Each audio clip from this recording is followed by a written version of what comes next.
Bonjour et bienvenue dans cette vidéo de bilingueanglais.com. Alors on est fin août, j'espère que vous avez passé de bonnes vacances, c'est bientôt la rentrée. Au sujet de la rentrée, donc c'est la rentrée en anglais, vous allez sûrement recevoir plein de publicités qui vous disent inscrivez-vous à nos cours d'anglais à 2000 € et vous serez super doué en anglais, vous parlerez super bien, tout ça juste pour la somme de 2000 €. Moi ce que j'aimerais faire à la place c'est vous parler de mon nouveau programme, mais avant ça, euh, on va faire le courrier des lecteurs, c'est le premier que je fais en vidéo. Alors je vais prendre le courrier d'un lecteur, Sylvain, qui me pose une question intéressante. Bonjour Fabien, j'ai acheté ton livre il y a quelques temps, alors même que mon niveau d'anglais est bon, car on me l'a chaudement recommandé comme une méthode efficace pour apprendre cette langue, et je me suis permis de penser par analogie que je pourrais l'appliquer à d'autres langues. Je cherche à apprendre l'espagnol, que j'ai toujours négligé, et à l'avenir, l'italien et le russe. Seulement, il est plus compliqué de trouver des films, livres ou autres ressources dans ces langues, et je me demandais si tu avais des conseils à me donner, j'ai cru comprendre que tu apprenais le hongrois, afin d'optimiser mes recherches et mon apprentissage de ces langues moins universelles. Merci pour le travail que tu as effectué avec ton livre, c'est un vrai plaisir de lire une méthode si bien construite. Bonne continuation, Sylvain. Alors déjà Sylvain, merci, ça fait plaisir. Et c'est un courrier, un sujet qui m'intéresse parce que j'en ai reçu un qui allait dans le même sens il y a peu de temps, et aussi parce que je prépare un tour du monde. Et parmi ces trois langues, l'espagnol, l'italien et le russe, j'ai quand même prévu d'améliorer mon espagnol et de mettre au russe, pour lequel j'ai eu un aperçu cet été. Alors voilà, du concret, qu'est-ce qu'on peut faire pour apprendre simplement et avec plaisir, utiliser la méthode devenir bilingue en anglais, mais pour d'autres langues. Je vais prendre l'exemple du hongrois pour commencer.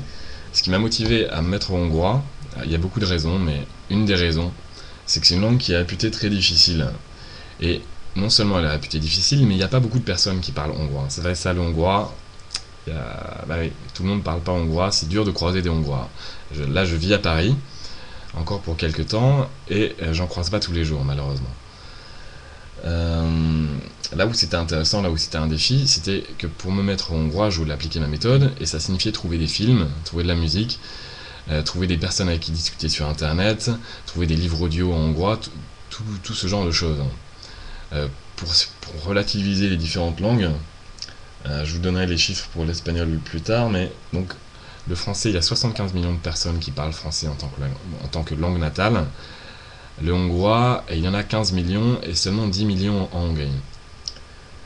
Euh, Au final, quand je me suis mis au hongrois, avant même d'avoir vraiment vécu là-bas, j'ai essayé de trouver des méthodes et des contenus en hongrois.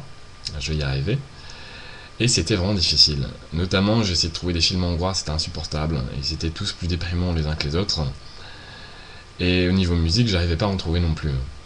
Et puis j'ai passé 2 mois et demi en Hongrie, ça m'a permis d'acquérir les bases. Là, on peut dire que j'ai un niveau intermédiaire en hongrois. Et surtout, ce que ce voyage m'a permis, c'est enfin de trouver des contenus dans cette langue qui est donc assez rare. J'ai notamment eu la bonne surprise de voir que la musique hongroise était vraiment très bonne. Il y a vraiment de bons mélanges de musique, des mélanges de musique électronique et folk. C'était une bonne surprise.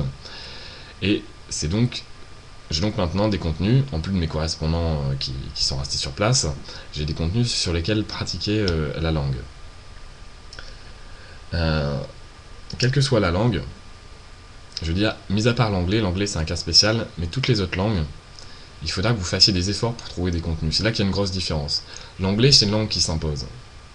Si vous êtes un enfant de peu importe l'âge et que vous vivez en France, vous avez forcément été bombardé de contenus en anglais qui ont peut-être été doublés en français, mais à la base, ce sont quand même des contenus en anglais.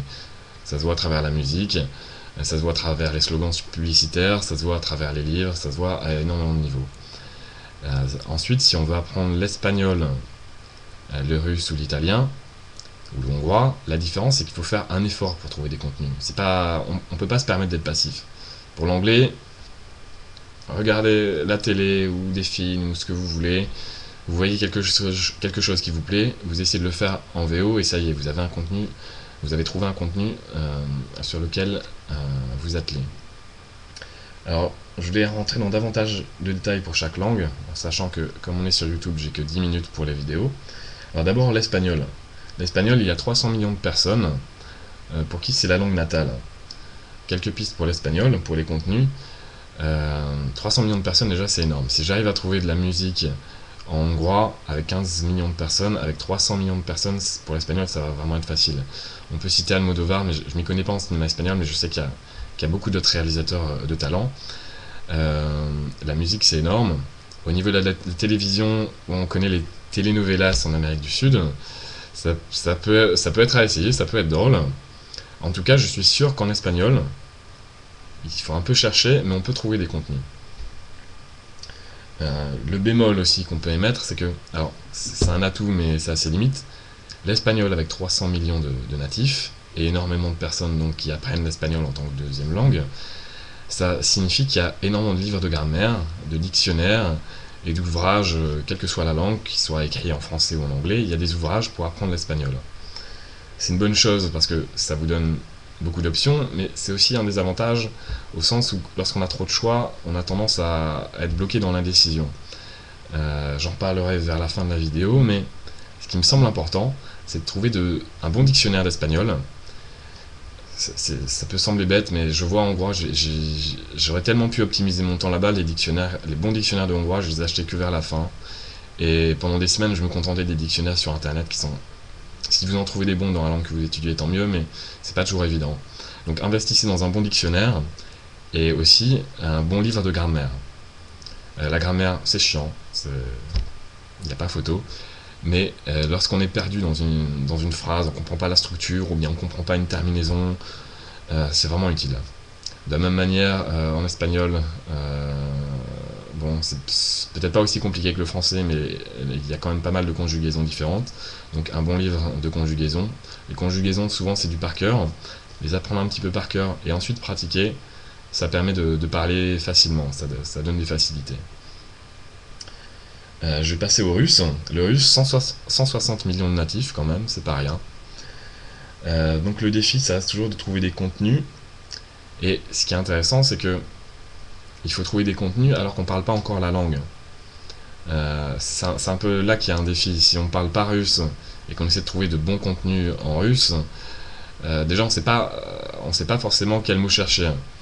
Par exemple, si on cherche des paroles de musique en russe, il faut trouver la traduction pour paroles de chansons.